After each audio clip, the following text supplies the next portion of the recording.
Hello friends, आज हम discuss करेंगे पी ब्लॉक एलिमेंट्स की कंपैरेटिव स्टडी के बारे में।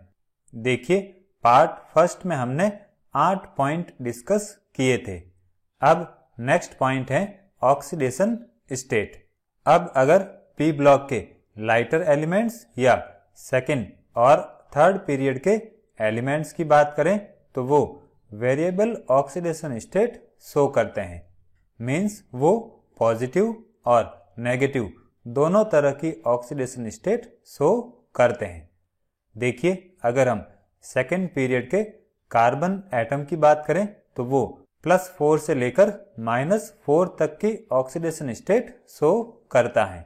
इसी तरह से नाइट्रोजन +5 से -3 तक की ऑक्सीडेशन स्टेट शो करता है। और कुछ दूसरे एलिमेंट्स की बात करें तो वो भी प्लस से लेकर माइनस तक की वेरिएबल ऑक्सीडेशन स्टेट शो करते हैं। अब अगर हम एक ही पीरियड में लेफ्ट टू राइट मूव करते हैं तो उस केस में पॉजिटिव ऑक्सीडेशन स्टेट इंक्रीज होती हैं और नेगेटिव ऑक्सीडेशन स्टेट डिक्रीज होती हैं। इसका कारण एटॉमिक नंबर इंक्रीज होने के साथ साथ नंबर ऑफ इलेक्ट्रॉन्स इंक्रीज होना है। तो देखिए, जैसे जैसे इलेक्ट्रॉन इंक्रीज होते हैं पॉजिटिव ऑक्सीडेशन स्टेट भी इंक्रीज होती है। मींस उसके पास और ज्यादा इलेक्ट्रॉन रिलीज करने के लिए अवेलेबल होते हैं। और माइनस ऑक्सीडेशन स्टेट इसलिए डिक्रीज होती हैं क्योंकि जैसे जैसे इलेक्ट्रॉन्स इंक्रीज होते हैं ऑक्टेट को पूरा करने के लिए कम से कम इलेक्ट्रॉन्स की रिक्वायरमेंट होती है। अब पी ब्लॉक के कुछ हैवियर एलिमेंट्स की बात करें तो वो 2 ऑक्सीडेशन स्टेट शो करते हैं और इन ऑक्सीडेशन स्टेट्स में 2 यूनिट का डिफरेंस होता है। मींस अगर हम ग्रुप 13 के कुछ हैवियर एलिमेंट्स की बात करें तो वो +1 और +3 2 ऑक्सीडेशन स्टेट शो करते हैं और इन दोनों ऑक्सीडेशन स्टेट में 2 यूनिट का डिफरेंस होता है। अब इसमें से जो हायर ऑक्सीडेशन स्टेट होगी वो उस एलिमेंट के ग्रुप नंबर के इक्वल होगी। जैसे ग्रुप 13 को हम थर्ड ए ग्रुप भी कहते हैं, तो इसकी हायर ऑक्सीडेशन स्टेट +3 हो जाएगी और जो लोअर ऑक्सीडेशन स्टेट हैं वो G-2 के इक्वल होती हैं। मींस जो ग्रुप नंबर है उसमें से -2 करना है। तो थर्ड ए के लिए मैक्सिमम +3 हो गई। इसमें से जब -2 करेंगे तो +1 आएगी।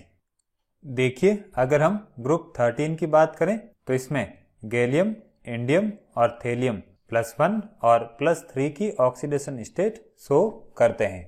ग्रुप 14 में जर्मेनियम, टिन और लेड +2 और +4 की ऑक्सीडेशन स्टेट शो करते हैं।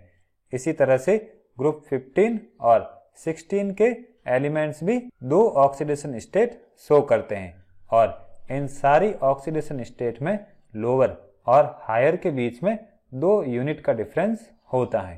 अब ये 2 यूनिट का डिफरेंस क्यों होता है? तो देखिए, अगर हम हायर ऑक्सीडेशन स्टेट की बात करें तो उस केस में NS और NP दोनों के इलेक्ट्रॉन्स लॉस्ट हो जाते हैं।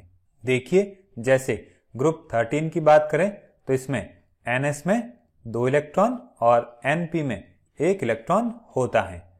अगर ये सारे इलेक्ट्रॉन रिलीज हो जाते हैं तो ऑक्सीडेशन स्टेट +3 होगी और ये इस ग्रुप की हायर ऑक्सीडेशन स्टेट रहेगी।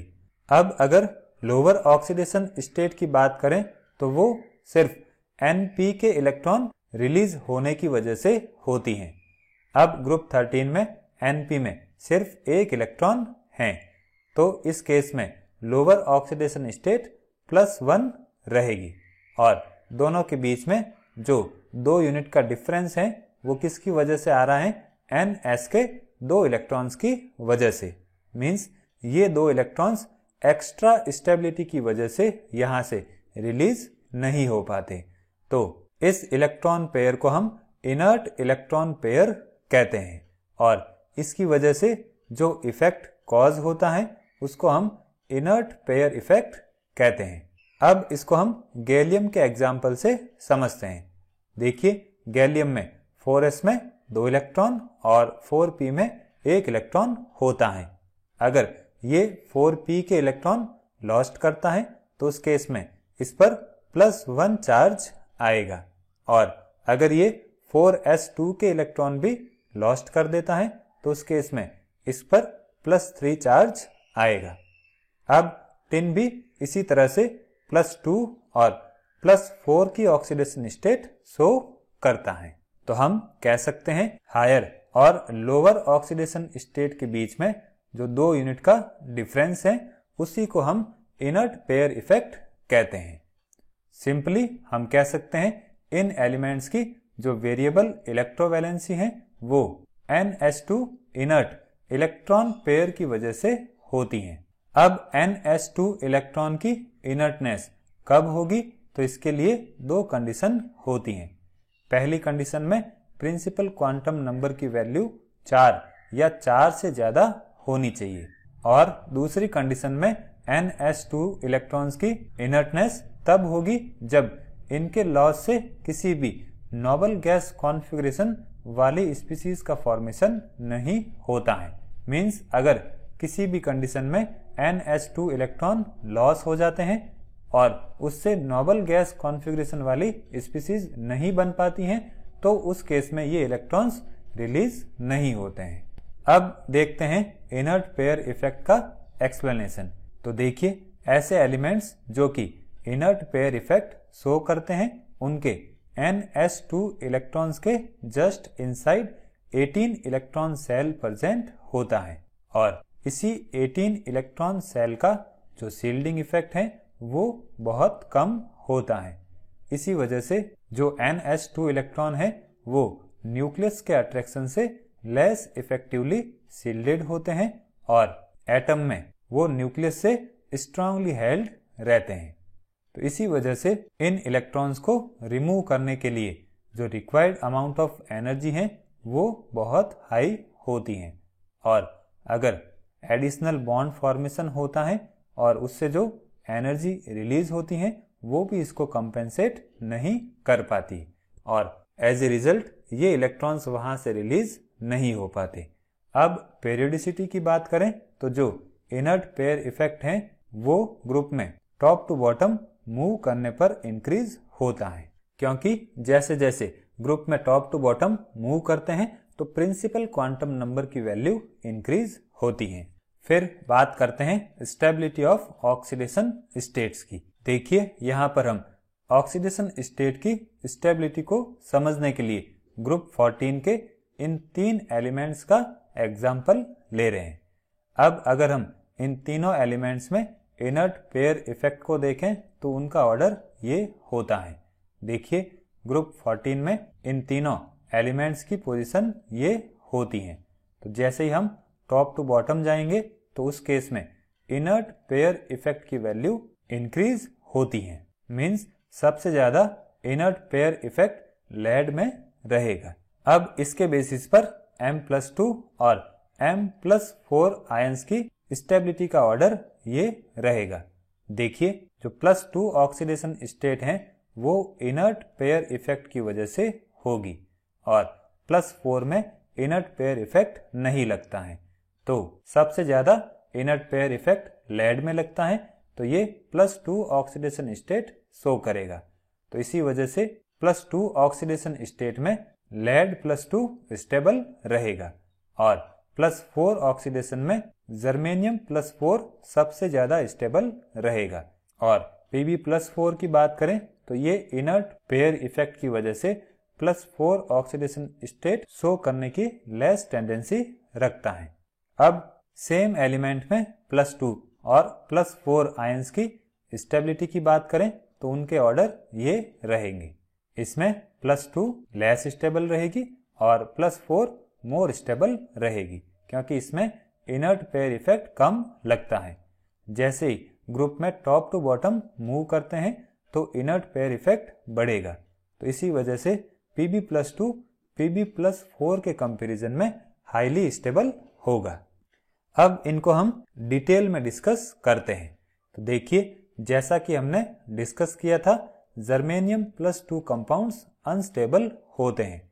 तो इसी वजह से इनको इजीली जर्मेनियम +4 कंपाउंड्स में ऑक्सीडाइज किया जा सकता है। या हम कह सकते हैं जो जर्मेनियम +2 कंपाउंड्स हैं वो स्ट्रॉन्ग रिड्यूसिंग एजेंट होते हैं और जो जर्मेनियम +4 कंपाउंड्स हैं वो स्टेबल होंगे और कोवेलेंट होंगे। अब कोवेलेंट क्यों होंगे? तो हमने फजान्स रूल में पढ़ा था, जैसे जैसे कैटायन का चार्ज इंक्रीज होता है तो उसकी पोलैरिटी इंक्रीज होती है और पोलैरिटी जब इंक्रीज होती है तो कोवेलेंट कैरेक्टर भी इंक्रीज होते हैं। देखिए Ge+2 अनस्टेबल है तो ये क्या करेगा, Ge+4 में कन्वर्ट होके अपनी स्टेबिलिटी को इंक्रीज करेगा। अब Ge+2 अगर 2 इलेक्ट्रॉन रिलीज करता है तो इसका खुद का तो ऑक्सीडेशन होगा, लेकिन ये क्या करेगा, रिड्यूसिंग एजेंट की तरह बिहेव करेगा। अब Tin+4 कंपाउंड्स की बात करें तो वो भी जर्मेनियम +2 कंपाउंड्स के सिमिलर बिहेवियर शो करते हैं। मींस Tin+2 कंपाउंड्स भी स्ट्रॉन्ग रिड्यूसिंग एजेंट होते हैं और Tin+2 कंपाउंड्स Tin+4 कंपाउंड्स में ऑक्सीडाइज होने की टेंडेंसी रखते हैं। अब अगर हम Pb+4 कंपाउंड्स की बात करें तो वो अनस्टेबल होते हैं क्योंकि Pb इनर्ट पेयर इफेक्ट की वजह से +2 स्टेबल ऑक्सीडेशन स्टेट शो करता है। तो हम कह सकते हैं जो Pb+4 कंपाउंड्स हैं वो Pb+2 कंपाउंड्स में रिड्यूस होने की टेंडेंसी रखते हैं। तो इसी वजह से Pb+4 compounds strong oxidising agent होते हैं और Pb+2 कंपाउंड्स स्टेबल होते हैं और आयनिक बॉन्ड बनाते हैं। अब आयनिक बॉन्ड क्यों बनाएंगे? क्योंकि इनके कैटायन पर चार्ज लो होता है।